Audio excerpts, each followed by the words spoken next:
আসসালামু আলাইকুম। দুপুরের শীর্ষ সংবাদে স্বাগত জানাচ্ছি আমি সুমনা সুমা। চানখারপুলে 6 হত্যা, সাবেক ডিএমপি কমিশনার হাবিব সহ 3 জনের মৃত্যুদণ্ড।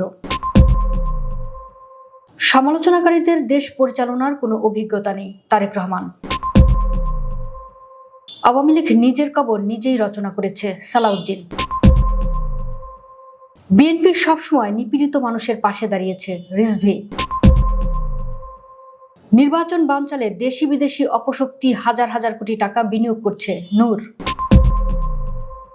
গণ অভ্যুত্থানকারীদের বিরুদ্ধে হত্যার অভিযোগ থাকলে জমা দেওয়া যাবে জাতীয় মানবাধিকার কমিশনে।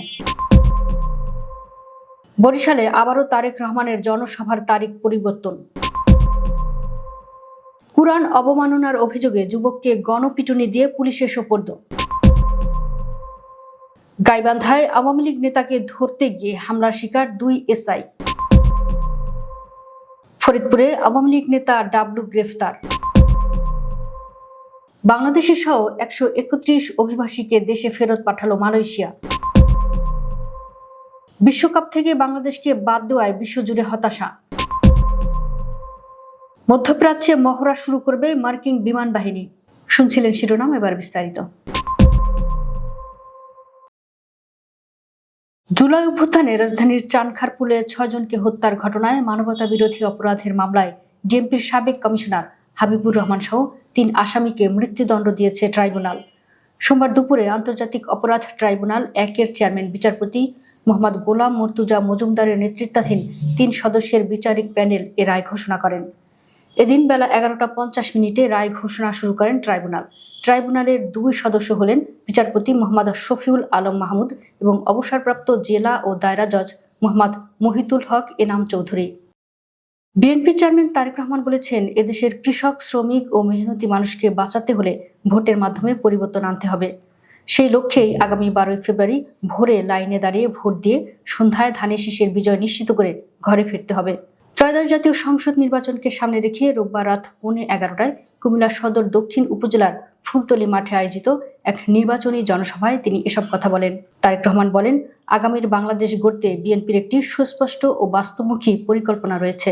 শুধু অন্য রাজনৈতিক দলগুলোর সমালোচনা করলে মানুষের পেট ভরে না। সমালোচনা থাকবে, কিন্তু তা কখনোই কাজের বিকল্প হতে পারে না। বিএনপির স্থায়ী কমিটির সদস্য ও কক্সবাজার 1 আসনের ধানের শীষের প্রার্থী সালাউদ্দিন আহমেদ বলেছেন, আজ নৌকা নাই, আওয়ামী লীগও নাই। আওয়ামী লীগ নিজেই নিজের কবর রচনা করেছে। আওয়ামী লীগ ও নৌকা এই দুইটাকেই দাফন করে দিয়েছে শেখ হাসিনা নিজেই। আওয়ামী লীগের মৃত্যু হয়েছে ঢাকায়, দাফন হয়েছে দিল্লিতে। তিনি বলেন, বাংলাদেশের মানুষের পক্ষের রাজনৈতিক শক্তির নাম বিএনপি। বিএনপি এবং ধানের শীষ বাংলাদেশকে ধারণ করে, এদেশের স্বাধীনতা ও গণতন্ত্রকে রক্ষা করে। সুতরাং বাংলাদেশের গণতন্ত্রের বিকল্প নাম বিএনপি, উন্নয়নের অপর নাম বিএনপি। বিএনপি সবসময় নিপীড়িত মানুষের পাশে দাঁড়িয়েছে বলে মন্তব্য করেছেন বাংলাদেশের জাতীয়তাবাদী দলের সিনিয়র যুগ্ম মহাসচিব রুহুল কবির রিজভী। তিনি বলেন, জাতীয়তাবাদী শক্তির কর্মীরা ভয়াবহ সংকটে এবং ফেসিবাদী দুঃশাসনের মধ্যেও অসহায় ও নিপীড়িত মানুষের পাশে দাঁড়িয়েছে। দুস্থ মানুষের পাশে দাঁড়ানোই বিএনপির মূল রাজনীতি। রবিবার রাজধানীর মহাখালী টিফি গেট এলাকায় ডক্টরস অ্যাসোসিয়েশন অব বাংলাদেশ ড্যাবের উদ্যোগে দুস্থদের মধ্যে কম্বল বিতরণ অনুষ্ঠানে তিনি একথা বলেন।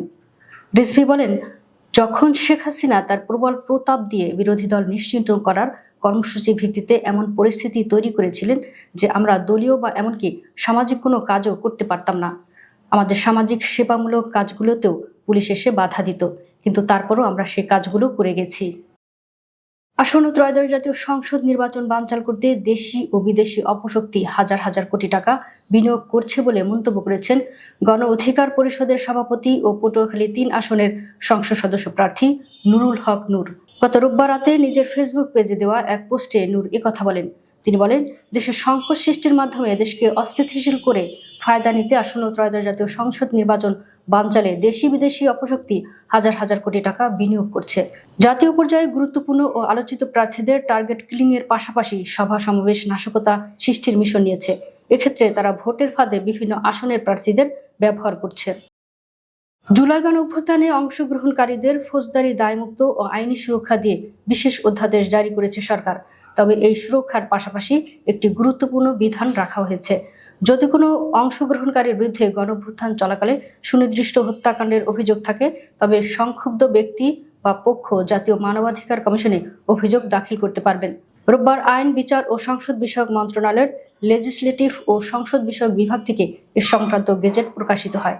অধ্যাদেশে বলা হয়েছে, জুলাই গণঅভ্যুত্থানে অংশগ্রহণের কারণে গণঅভ্যুত্থানকারীদের বিরুদ্ধে দায়ের করা সব দেওয়ানি ও ফৌজদারি মামলা উপধারা 2 অনুযায়ী প্রত্যাহার করা হবে। একই সঙ্গে ধারা 5-এর বিধান সাপেক্ষে এ সংক্রান্ত নতুন কোনো মামলা বা কার্যধারা দায়ের আইনত নিষিদ্ধ থাকবে। বিএনপি চেয়ারম্যান তারেক রহমানের বরিশালের বেলস পার্কে জনসভার নির্ধারিত তারিখ আবার পাল্টে গেছে। একের পর এক সময় পরিবর্তনের কারণে অনিশ্চয়তা দেখা দিয়েছে নির্বাচনী জনসভা নিয়ে। তবে বিএনপি নেতারা বলছেন, শিডিউল জটিলতার কারণে আবারও নির্ধারিত তারিখ পরিবর্তন করা হয়েছে। তার বরিশাল সফর বাতিল হয়নি, পরবর্তী তারিখ কেন্দ্র থেকে জানানো হবে। এর আগে জনসভার দিন প্রথমে 26 ও পরবর্তীতে 27 জানুয়ারি নির্ধারণ করা হয়েছিল। বরিশাল মহানগর বিএনপির সদস্য সচিব জিয়াউদ্দিন শিকদার বলেন, তারেক রহমান এখন সারা দেশের বিভিন্ন স্থানে জনসভা করছেন, তাই শিডিউল রক্ষা করা কঠিন হয়ে পড়েছে। জামালপুরে কুরআন অবমাননার অভিযোগে আকাশ মিয়া নামে এক যুবককে গণপিটুনি দিয়ে পুলিশে সুপর্দ করেছে বিক্ষুব্ধ জনতা। রোববার রাত 11টায় জামালপুর পৌর শহরের জঙ্গলপাড়া বোটঘর এলাকা থেকে ওই যুবককে আটক করে থানায় নেওয়া হয় বলে জানান অতিরিক্ত পুলিশ সুপার ইয়াহিয়া আল মামুন। আটক আকাশ মিয়া জঙ্গলপাড়া বোটঘর এলাকায় দিয়াবাড়ি গ্রামের ইলেকট্রনিক মিস্ত্রি আনোয়ার হোসেনের ছেলে। গাইবান্ধার গোবিন্দগঞ্জে আওয়ামী লীগ নেতা ও ইউপি চেয়ারম্যানকে গ্রেফতার করতে গিয়ে হামলার শিকার হয়েছে পুলিশ। এ সময় পুলিশের 2 এসআইকে মারধর ও 2টি মোটরসাইকেল ভাঙচুর করা হয়। রোববার রাত 8:30টার দিকে উপজেলার কাটাবাড়ি ইউনিয়নের বাগদাবাজার এলাকায় এ ঘটনা ঘটে। আহত পুলিশ সদস্যরা হলেন গোবিন্দগঞ্জ থানার সেকেন্ড অফিসার সেলিম রেজা ও এসআই কায়েস। তাদের উদ্ধার করে উপজেলা স্বাস্থ্য কমপ্লেক্সে ভর্তি করা হয়। ফরিদপুর সদর আওয়ামী লীগ নেতা ও ইউনিয়ন পরিষদের চেয়ারম্যান মোহাম্মদ ওমর ফারুক ডাবলুকে গ্রেফতার করেছে জেলা গোয়েন্দা পুলিশ। রবিবার আইনানুগ প্রক্রিয়া শেষে কোতোয়ালী থানার একটি রাজনৈতিক মামলায় গ্রেফতার দেখিয়ে তাকে ফরিদপুরের আদালতে পাঠানো হয়েছে। এর আগে শনিবার দিবাগত রাতে গোপন সংবাদের ভিত্তিতে ডিবি পুলিশের একটি দল অভিযান চালিয়ে সদর উপজেলার আলিয়াবাদ ইউনিয়নে নিজ এলাকা থেকে তাকে আটক করে। গ্রেফতার মোহাম্মদ ওমর ফারুক ডাবলু আলিয়াবাদ ইউনিয়ন পরিষদের নির্বাচিত চেয়ারম্যান এবং ফরিদপুর সদর উপজেলা আওয়ামী লীগের সহসভাপতি। বাংলাদেশি সহ 131 অভিবাসীকে নিজ দেশে ফেরত পাঠালো মালয়েশিয়া। জানুয়ারির তৃতীয় সপ্তাহ জুড়ে জোহরের pine Apple town immigration detention depot বিভিন্ন দেশের মোট 131 জন বিদেশি বন্দীকে নিজ নিজ দেশে ফেরত পাঠিয়েছে।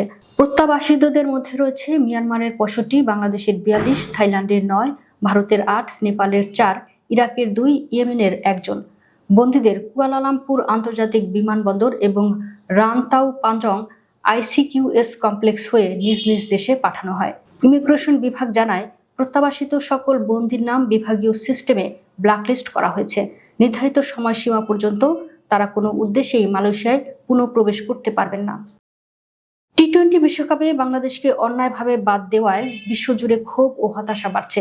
আইসিসির ভারত নীতির তীব্র সমালোচনাও করছেন অনেক আন্তর্জাতিক ক্রিকেট ব্যক্তিত্ব ও সংগঠন। বিষয়টি যেন মানতেই পারছেন না ওয়ার্ল্ড ক্রিকেটার্স অ্যাসোসিয়েশনের প্রধান নির্বাহী টম মুফাট। ভারতে অনুষ্ঠেয় আসন্ন টি-20 বিশ্বকাপে বাংলাদেশের না থাকা তাকে চরমভাবে ব্যথিত করেছে। তার মতে এই ব্যাপারটি শুধু বাংলাদেশের ক্রিকেটার ও সমর্থকদের জন্যই নয়, খেলাটির জন্য একটি দুঃখজনক ঘটনা। শুধু মুফাট নন, বিশ্বকাপে বাংলাদেশের অনুপস্থিতি হতাশ করেছে রশিদ লতিফ, জেসন গিলেম্পি, শহীদ আফ্রিদি এবং মোহাম্মদ ইউসুফের মতো সাবেক তারকাদেরকেও। সাবেক পাকিস্তানি অধিনায়ক রশিদ লতিফ মনে করেন, কোনো পূর্ণ সদস্য দেশ ছাড়া বিশ্বকাপ আয়োজন চিন্তাই অর্থহীন। মধ্যপ্রাচ্য জুড়ে বহুদিনের প্রস্তুতিমূলক মহড়া শুরু করতে চলেছে মার্কিন বিমান বাহিনী। স্থানীয় সময় গতকাল রবিবারে তারা এই তথ্য নিশ্চিত করেছে। ইরানের সঙ্গে তীব্র উত্তেজনার মধ্যে মার্কিন বাহিনী এই ঘোষণা দিল। মার্কিন বিমান বাহিনী সেন্ট্রাল এর এক বিবৃতিতে বলা হয়েছে, এই মহড়া আক্রমণ প্রতিরোধ, ভুল হিসাবের ঝুঁকি কমানো এবং সহযোগীদের নিশ্চয়তা দেওয়ার জন্য তৈরি করা হয়েছে। এটি একটি শক্তিশালী যুদ্ধের জন্য প্রস্তুত এবং দায়িত্বশীল উপস্থিতি তৈরি করে, যা শান্তি রক্ষায় শক্তি ব্যবহার করে। দর্শক, ভিডিওটি শেষ পর্যন্ত দেখার জন্য আপনাকে অসংখ্য ধন্যবাদ। নিত্য নতুন ভিডিও পেতে আমাদের ইউটিউব চ্যানেলটি সাবস্ক্রাইব করুন এবং নিয়মিত নোটিফিকেশন পেতে বেল বাটনটি ক্লিক করুন। আমাদের ফেসবুক পেজটি ফলো করুন। এছাড়াও আমাদের ভিডিও লাইক, কমেন্ট ও শেয়ার করুন। আল্লাহ হাফেজ।